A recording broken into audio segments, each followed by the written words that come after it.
Hai Movie Geek. Nah, kali ini aku pengen ceritakan alur dari film Godzilla King of the Monster. Siapa sih yang gak kenal sama Godzilla yang kini menjadi salah satu karakter film paling terkenal sepanjang masa? Nah, kalau selama ini kamu taunya Godzilla cuma jago berantem sambil ngancurin gedung-gedung tinggi, di film kali ini Godzilla-nya punya sisi kemanusiaan, walaupun ya tetap ngancurin gedung-gedung juga. Nah, lawannya di sini adalah monster yang berasal dari planet lain, sehingga jauh lebih susah dimusnahkan dan sebelumnya udah pernah muncul di Godzilla Final Wars. Dia adalah King Ghidorah. Gimana ceritanya? Yuk langsung disimak. Film Godzilla King of the Monsters yang keluar di tahun 2019 ini berkisah seputar konflik keluarga sepasang peneliti monark setelah salah satu anak mereka tewas dalam kemunculan monster di tahun 2014 sebelumnya. Konflik inilah yang mengakibatkan bangkitnya 17 monster purba yang pada film ini dikenal sebagai Titan. Para Titan ternyata ada nyaris di penjuru dunia ya, dengan bentuk beragam dan serem-serem selama ini. Padahal dianggap hanya mitos belaka. Nah, di film ini Godzilla harus berhadapan dengan Mothra, Rodan, dan musuh bebuyutannya King Ghidorah naga berkepala 3. Pertarungan ini yang memicu kerusuhan dan kerusakan besar, bahkan kepunahan umat manusia menjadi ancamannya. Kalau kamu suka film yang menegangkan, ini udah pasti recommended banget. Bukan cuman karena pertarungan sengit antara Godzilla dan Ghidorah aja, tapi aktor-aktor yang meramaikan film ini juga adalah mereka yang sebelumnya udah pernah main dalam berbagai film menegangkan. Mulai dari Kyle Chandler yang pernah membintangi film King Kong, dalam film ini ia berperan sebagai Mark Russell.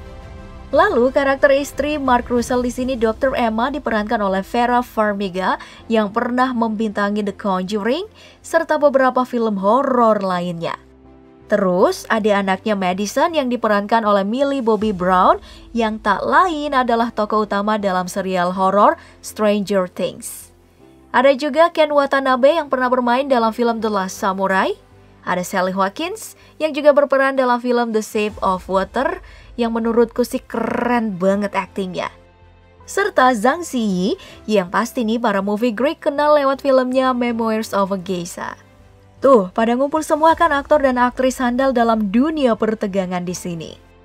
Nah, film ini dimulai dari kenangan Dr. Emma saat kehilangan anaknya Andrew saat pertempuran Godzilla yang terjadi di tahun 2014 silam. 5 tahun sejak pertempuran terjadi, media memberitakan tentang berbagai protes oleh warga kepada pemerintah agar segera mencari para monster untuk dimusnahkan.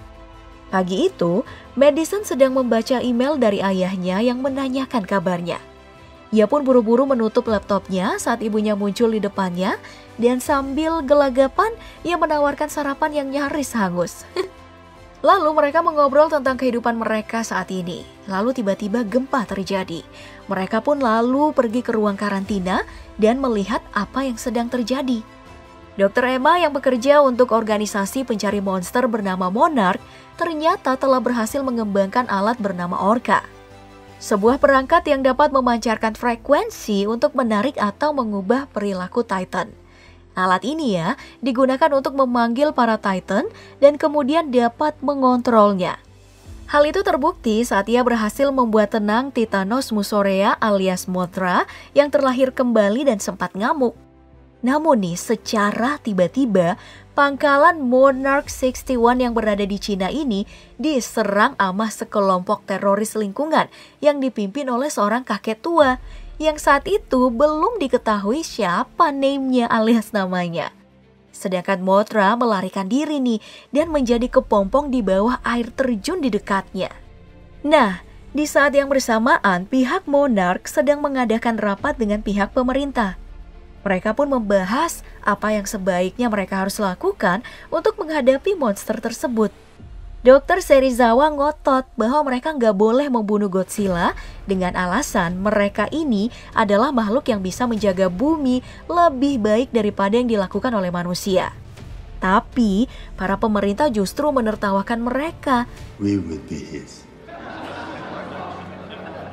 Hingga akhirnya ada panggilan masuk yang terpaksa nih membuat tim Monarch harus segera meninggalkan rapat. Nah, Dr. Serizawa dan timnya ternyata mendapat kabar nih bahwa Dr. Emma dan anaknya sedang disandra. Mereka pun lalu pergi menjemput Mark Russell di Colorado yang saat itu ya sedang asik memotret kawanan serigala dan merekam suaranya.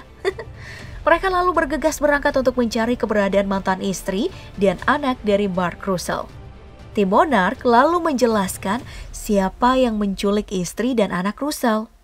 Dia ini adalah mantan kolonel Angkatan Darat Inggris, Alan Jonah. Mereka juga meminta Mark Russell untuk membantu tim melacak keberadaan mereka. Nah, Mark yang pada awalnya gak mau karena udah benci banget mau berhubungan sama Godzilla yang disalahkan atas kematian putranya Andrew selama kejadian di San Francisco 2014 lalu. Tetapi akhirnya ia pun setuju karena memikirkan putrinya Maddie. Nah, kalau yang ini salah satu scene favorit ya menurut aku saat di lift. Saat Jonah berusaha memancing tawa Maddie, namun malah dibalas dengan acungan jari tengah. Keren banget sih aktingnya Maddie ini. Sementara itu, Mark dan tim Monarch berhasil melacak keberadaan Godzilla. Mereka lalu mengejar Godzilla menuju Antartika, di mana saat itu ternyata Dr. Emma kembali menggunakan orka untuk membangunkan Monster Zero. Nah, tepat setelah ia menolak untuk dibantu oleh mantan suaminya untuk menyelamatkan diri, di sini nih mulai mengherankan. Kenapa Dr. Emma justru membantu sang teroris? Tim teroris ini berhasil kabur meski Maddie nangis-nangis dan sempat ingin menolong ayahnya.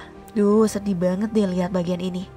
Akibatnya nih, pertempuran antara King Ghidorah dan Godzilla untuk pertama kalinya pun terjadi.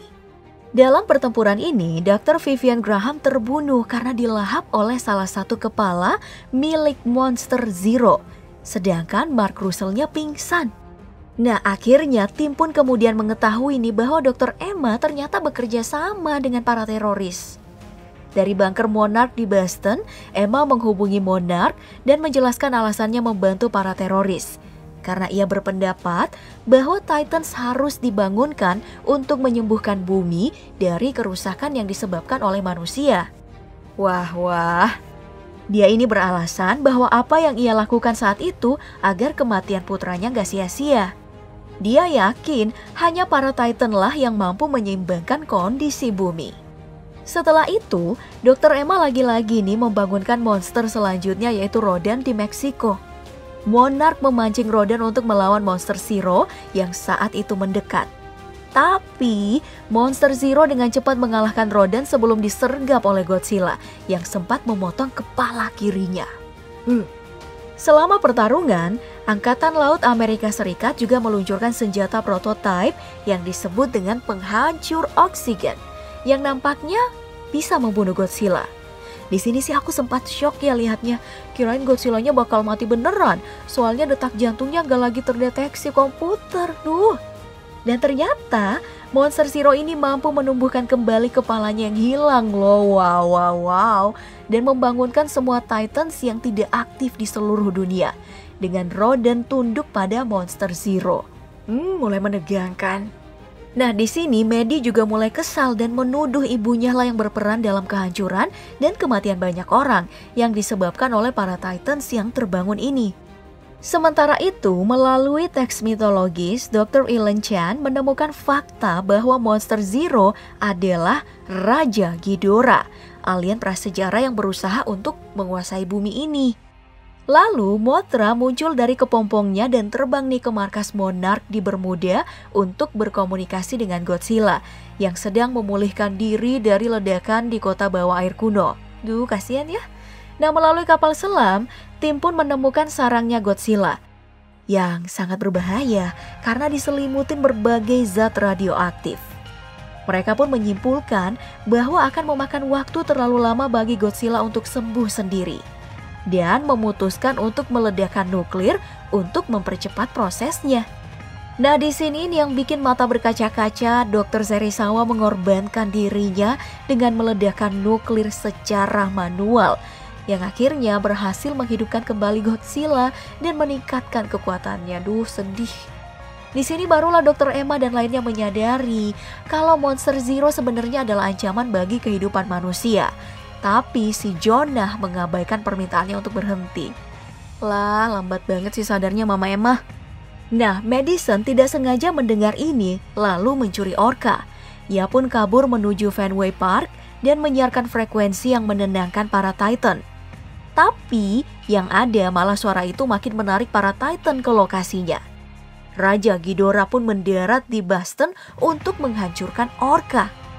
Dan ini nih Godzilla pun akhirnya datang dengan bantuan Monarch untuk mengajaknya bertempur.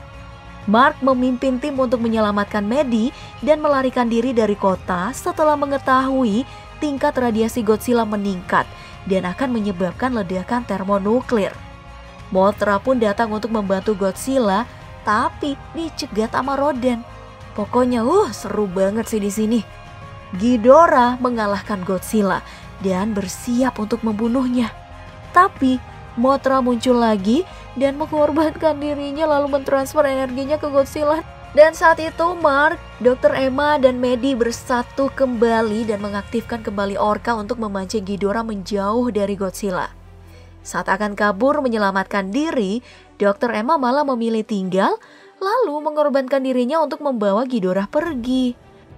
Nah di sini nih Maddie untuk kedua kalinya ngamuk-ngamuk di atas pesawat manggil ibunya. Hingga akhirnya Godzilla mampu mengalahkan Ghidorah. Nah di sini Rodan dan para Titan pun berkumpul di depannya Godzilla dan membungkuk kepadanya. Nah movie Greek dari film ini aku belajar kalau mengambil keputusan sendirian tanpa melibatkan orang lain bisa fatal banget. Seperti yang dilakukan nama Dr. Emma. Namun sebagai kesimpulan, apa yang dikatakan oleh Dr. Emma dan Jonah perlu sih dipertimbangkan bahwa manusia itu sebenarnya bertanggung jawab atas segala kerusakan yang terjadi di bumi akibat keserakahan kita sendiri nih yang terus-menerus mengeruk sumber daya alam tiada hentinya. Sehingga kita sendiri pula lah yang harus segera mengambil langkah agar kerusakan tidak semakin bertambah parah dan membuat makhluk lain yang lebih dulu mendiami bumi ini menjadi punah. Karena itu berarti tanda kepunahan pula bagi umat manusia. Nah buat para fans Godzilla mungkin agak kecewa sih karena banyak scene yang justru memperlihatkan drama manusianya daripada pertarungan sengit antara para monster ya. Namun kamu bisa mendapat bayangan kisah pertarungan Godzilla selanjutnya melalui kredit akhir di film ini.